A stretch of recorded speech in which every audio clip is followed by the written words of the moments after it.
Hey everybody, how's it going? I'm Chemical Duck and welcome back to Let's Play The Legend of Zelda Ocarina of Time. Oh my god, that is a giant bubble just walking past. A bubble butt. Anyway, in the previous episode we got to the bottom of the well and we got some keys. We haven't really accomplished too much, so let's continue on. We did lower the water level, and one thing that we can do is come to this drain or this pool or whatever that was full of water. When we first came in here. However, now that we've emptied it, we can get the goods in here. We can get what awaits us. Now, there's a big fuck-off skulltula right here, so I'm pretty sure I can just avoid it by going to the side. That would be epic. And in here we have this weird room with all these long hands. And if we get grabbed by one, we can't actually see anything. I can't see anything because the camera is stupid. Will it come into frame? Yes, there it is. That is the dead hand. Now, basically these hands are going to grab you, and then it's going to come down and just try and bite you. However, you can, and I got cut. Oh, not cut, but I got caught. As you see, you can kill the hands there by doing spin attacks. However, if you get anywhere near them, they're just going to grab you, and then he's going to come at you. So you kind of just have to trigger his spawn, and he's spawning under the stage, dude. I'm pretty sure that's just a glitch that can happen. I'm pretty sure it's fairly uncommon. I didn't know it happened that often, or like that it would just happen like that. Jesus, he just spawns under the stage for whatever reason. Alright, let's go ahead and use the spin attack, get 3 big ones, 3 fat hits off on him. We'll also kill his second hand, alright. So this is a really, really creepy enemy, and just the way that he attacks you, like he just forces his massive jaw at you and just tries to chomp on you. Dude, he spawned really, really close to me. Let me go so I can kill it. I think we're on the last hit here. We're gonna need 1 or 2 more. Come on and grab me so that I can just kill this thing, so I can literally murder your boss. It's got these weird spots on it, just like a cow. Alright, it's really awkward timing to get the jump attack on this, so I think spin attacks are the safer way to go. You know, just because it lasts for a couple seconds and it does decent damage. So now that this thing is dead, I feel like that took me like 10 hits, man. It takes so much longer to kill things with the Kokiri sword, the little bitchy Kokiri sword. But if we open up this chest, what are we gonna find? We have the lens of truth. Set it to C and press C to look through it. Mysterious things are hidden everywhere. Be sure to try to use it outside of the well. Seeing the truth will cost magic power, so press C again to stop using it. So the lens of truth, when equipped to a C button, will allow us to see things that are invisible, just like this chest back here. As you can tell, it was here because of the old compass that we have. We also got a huge rupee out of that, 200 rupees. I don't think we've gotten one of those up to this point in the game. I'm not too sure, but either way, our wallet is full, so it doesn't really matter. I'm not going to bother killing this skulltula because it is pointless, because I do not need to. I'm not going to murder the helpless little skulltula, you know. So we have another chest here on the other side of this manhole, whatever, that little tiny tunnel, whatever you'd like to call it. And we got some bombs. Okay, cool. Nothing much to it, you know. Nothing special. Alright, I was just checking to see if there are any secrets, but there were not, so sue me. I'm being thorough. What can I say? So now that we have the compass as well, we can kind of see where these like small hidden chests and hidden alcoves and stuff are a lot more easily. We get another small key there. And now we can go into this massive room in here in the side, and we can see all the holes around waiting for us. We got a big skulltula here, so dude, stop swinging please. Alright, there we go. Let's bust this chest open. I think this will have rupees or a heart or some dog shit. Yeah, nuts. There's nothing like a good nut, am I right, ladies? Okay, let's use one of our 3 keys, one of our many keys, to come in here and kill the bats. Okay, don't kill the bats. I guess I'll kill the bats with my boomerang because I can't un-Z target them because there's so many of them in the room. Stop. Oh, stop Z targeting it, please. Okay, well, there's an invisible pathway over here. So if we just use the lens of truth, then we can use it to get over here and get our skulltula, our gold skulltula token. As you can see, it's sucking on our magic meter, although it does it really, really slowly. Now that's skulltula number 79. I'll just double check because I want to. Every now and then I just like to check anyway, just so I can like make sure I sync it up correctly with the video, and you know, accidents happen. I just wanna make sure that everything's looking Gucci. All right, let's go into this door. And we just have another Skulltula in here. But we have a Deku Barber, and we also have scary floating pots. I don't think we've dealt with these since, like, the Fire Temple. I think that's the only other time we've had to fuck around with the flying, invisible, evil pots. They're influenced by Ganondorf. Anyway, there we go. There is another gold Skulltula, number 80.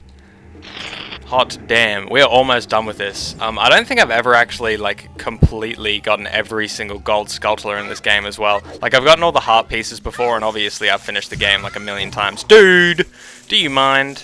Alright, this time we're not going to fall down this hole. I knew that we could walk to one side of this hole, however, I just, like, forgot which one it was. Okay, don't do that. Oh, dude, I don't have my shield. I was trying to shield drop, but I can't because I do not have a shield to shield drop with.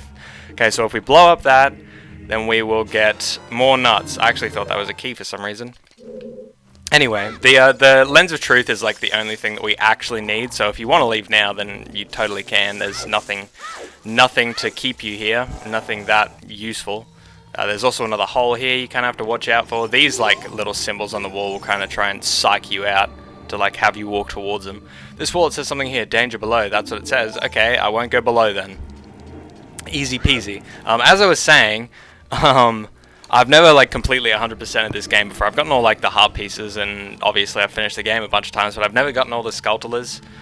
Just because it's really tedious, and the reward for getting all the Skulltulas kind of sucks. But this is going to be like, this will be fun having all this done, and honestly it's so much less effort than I realized. Like, you're pretty, for the most part, getting the Skulltulas, you just get them on the way around. Like, it's not like we've been going that far out of our way for a lot. Okay, there we go. We get another Deku Shield. I told you. I called it, didn't I? I said that there was more in here, and you guys didn't believe me.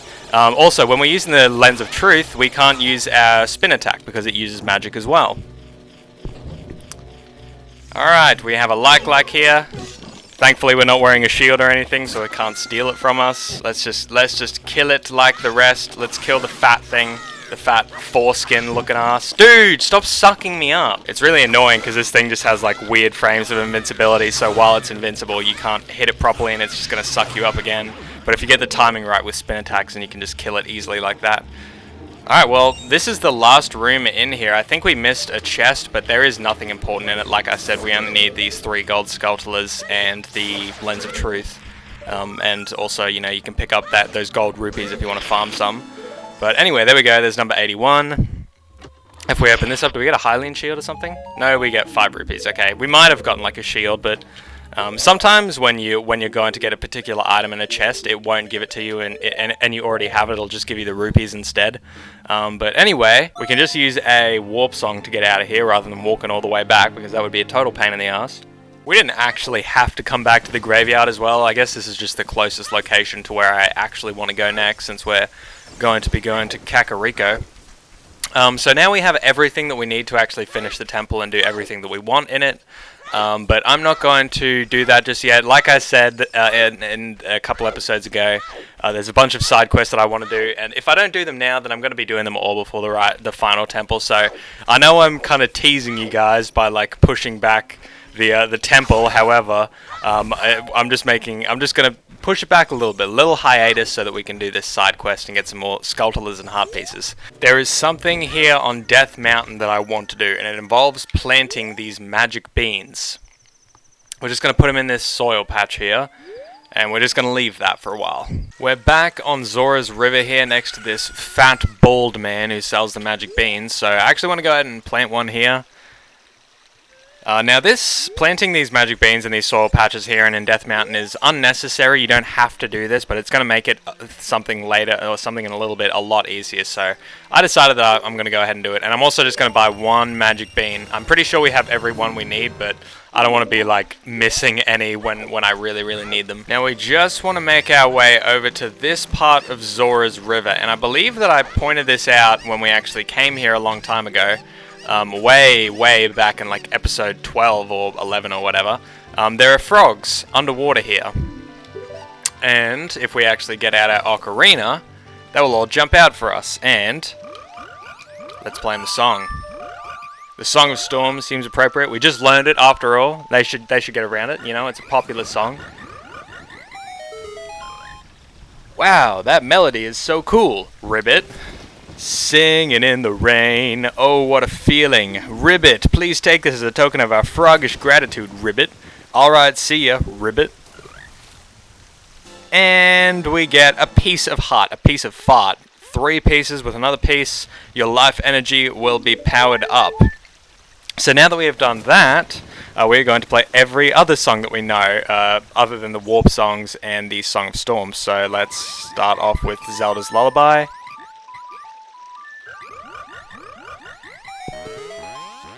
And this purple frog in the back gets like supersized. Young lad, you play the ocarina well. That melody is so fine, Ribbit. We all should practice it, Ribbit. Please take rupees as a souvenir. If you come up with another nice melody, please drop by and play it, Ribbit Ribbit. And we got 50 rupees. Now you see why I don't have a problem buying those beans, so let's play him another song. We'll play Epona's song. And now the white one is supersized. Young lad, you play the ocarina well. Take rupees as a souvenir. Yes, I will, most definitely. Give me my money. And we'll play the Sun song.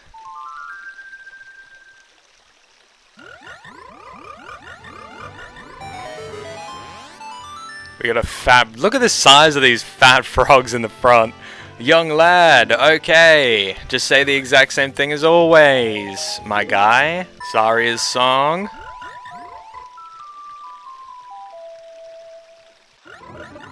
And the massive gold frog. And finally, the Song of Time.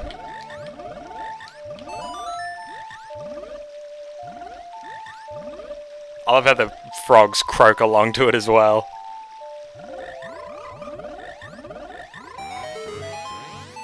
And now they're all massive, they're all huge. Young lad, you play the ocarina well. Okay, you already said that. And we get 50 rupees. So I think now...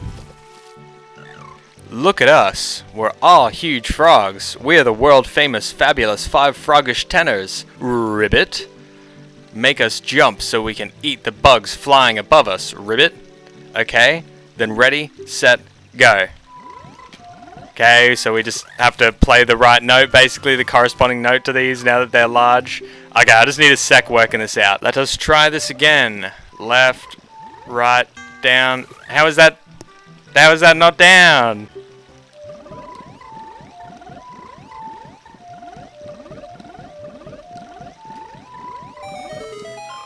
Finally, there we go. Good lord. Young boy, you did great. Perfect. We are stuffed. Just shut the fuck up and give me my heart piece, you oaf. 17 pieces of heart. Oh my god. I don't know if it was just my controller or what, but I had to play that like at least 20 times over and over again just because it kept saying that I got the button wrong, even though I know for a fact that I was getting the button right. It's just the broken ass C-stick controller on on my Pro controller. But anyway, that is that. We have got this heart piece, so we are going to go back to the future. I would also be remiss if I didn't point out that our item screen is looking full as ever right now. We only need like 3 more items left. Now on to Kakariko. Having all the warp songs makes getting around so much more simple now. So we actually used our pocket cucco to wake up Talon in the last episode. So if we take it back to Andrew now. Oh, your cuckoo looks pretty happy. You have a nice cock. He must have awakened an extremely lazy guy. Yeah, pretty much the laziest. You're a good cuckoo keeper. I'll give you a rare, valuable cuckoo if you're interested. Its name is COJIRO, and it used to be my brother's cuckoo. Its blue body is quite charming. It's so cute. I'll be the judge of that. Since my brother is gone, it's strange, but COJIRO has stopped crowing. Do you want to keep COJIRO? Yes, give me COJIRO. Dude, it's a shiny chicken. Look at this thing. Unlike other cuckoos, COJIRO rarely crows. Dude, will he crow if I whip him out? No, he's completely silent. God, dude, you suck. You're like the worst chicken ever. Now, we don't actually need to do anything else in Kakariko right this second, but there is something I want to show off, something that often goes not shown in an Oot Let's Play. So if we actually, once we have the hook shot, or the long shot I mean, we can come over here. I don't think we can reach it from here, actually. Yeah, I'm going to have to go over to this roof with the gentleman sitting on it from before. So I'm sure you probably noticed this because there's been like a bunch of cutscenes going past it, showing it off and whatever. But there is a set of stairs back here. Now that we have the long shot, we can get all the way up here. But it's not really all that interesting, you know, there's not much to it. It just leads you up to the top, and now we can see out of the windmill like the good old days. And I can't actually see past the windmill as well. But yeah, there's a chicken up here, a cucco, that we can use to gracefully glide all the way down. But anyway, I have a blue chicken. I don't need that shitty white cucco. Ow! If you remember correctly, the cucco lady told us that this chicken used to belong to her brother, and also COJIRO just crowed as soon as we walked into the forest, and here he is. This is her brother, the emaciated bald fuck that we met at the beginning of the game, who was just depressed and hated everyone. COJIRO, why? Normally only a nice guy like me can tame you. Which means you must be a nice guy. Must be, you must be. Please, Mr. Nice Guy, please. Deliver this stuff to the old hag in the potion shop in Kakariko Village. This will disappear if you take too long, so you gotta hurry. Okay, I will hurry, I suppose. We get the odd mushroom. A fresh mushroom like this is sure to spoil quickly. Take it to the Kakariko potion shop, quickly. So as you can see, we have a 3-minute timer. This is so intense. We're really fighting the clock here. No, this is honestly fairly simple. But for this trading side quest that we are currently in, there's going to be a lot of these like time trial things. Well, not a lot. I think there's only 2 or 3 that we actually have to deal with, and this one's like pretty simple. The other 2 are really, really easy. Especially now that we've planted those magic beans. If you didn't realize, that's what I was preparing for. So you can't actually use the warp song. If you do that, if you do that, then the timer is going to automatically go to like a second, or I think just 0 seconds, and you will lose your opportunity. You'll just have to go and trade the item back to him and do the whole thing over again. It's just a total pain in the ass. Epona, my beloved horse. Alright, take me to Kakariko. I have an odd mushroom to give to an old lady. Dude, turn around! Don't just sit on the tree stump, the tree roots like an imbecile. I'm gonna try not to cut too much of this out, but considering it's just like us running across Hyrule Field or into towns or areas that we've already been to like a million times already, it just feels a little bit pointless to rush everything, so, or to keep everything in when you've like already seen it and you can work things out. You can work out the optimal route for yourself. You don't have to follow the same one that I'm doing. There's lots of ways to do this. So yeah, I don't feel bad for cutting a little bit here and there because it's just painful having all of this in here. Now, I didn't actually show this off, and I'm not sure if we could access this as a kid. Actually, I think we did go into the potion shop as a kid, but we didn't buy anything. We didn't actually get anything. However, there is an easy way to get in there from out here. If we just come out to this entrance to Death Mountain. Medicine shop closed until morning. You for real? You know what, we don't have to play this song and wait until morning. I have my own scuffed method of making it to the back of the potion shop. If you do a jump right there, then it'll give you just enough height to grab onto the ledge of that roof. And then, ow, you can take fall damage right next to the potion shop here. We still have a minute to spare. You know, we haven't used all our time. I haven't wasted so much time. As you can see, like, it doesn't go through the loading screens. Okay, let's chat to you. Sniff, sniff, sniff. You can probably smell what's in my pockets just from you behind the counter, mate. There's also like a tiger or something, a little tiger kitty on the counter here. What a mysterious smell. You must have something. Yes, I do. I have a rotting mushroom. That bum, he had to go into the forest. I see. Hey, give it to me now. Yes, give it to me, baby. And the screen fades dark. The lights go out. If you see that fool, give this to him. It's the strongest medicine I've ever produced. However, this potion will not work on a monster. We get the odd potion. It just looks like the tip, the mushroom tip that we had before. You don't know what's going on between this lady and that guy, but take it to the Lost Woods. Huh. They say that there is no medicine that can cure a fool. I guess that's true. Dude, that's mean. Clearly you know this guy. Clearly you're friends or something. Or you have some relationship. Alright, let's give the man his odd medicine. His odd mushroom powder, whatever it is. But if we come back here, there's just a fairy and a little girl here. I think her name is Fado or something. I'll put it up anyway. That guy isn't here anymore. Anybody who comes into the forest will be lost. Everybody will become a Stalfos. Everybody. Stalfos. So he's not here anymore. Does she have anything else to say? So he's transformed. He's died here and transformed into a Stalfos. That guy isn't here anymore. Anybody? Yes, I know. You just told me this with your normal text. Everybody will become a Stalfos. Everybody. Stalfos. So he's not here anymore. Only his sore is left. Hee hee. That medicine is made of forest mushrooms. Give it back. Yeah, I guess. Whatever. So she'll trade us the potion for the poacher's sore. The young punk guy must have left this behind. Probably could have used it as a Stalfos, man. Are you going to be 2? Hee hee. What's that supposed to mean, man? What does that even mean? What are you alluding to? What are you implying? So there's a bunch of theories that if you haven't played Twilight Princess, there'll be some spoilers here. This is just theories anyway. I don't think this is completely confirmed at this point.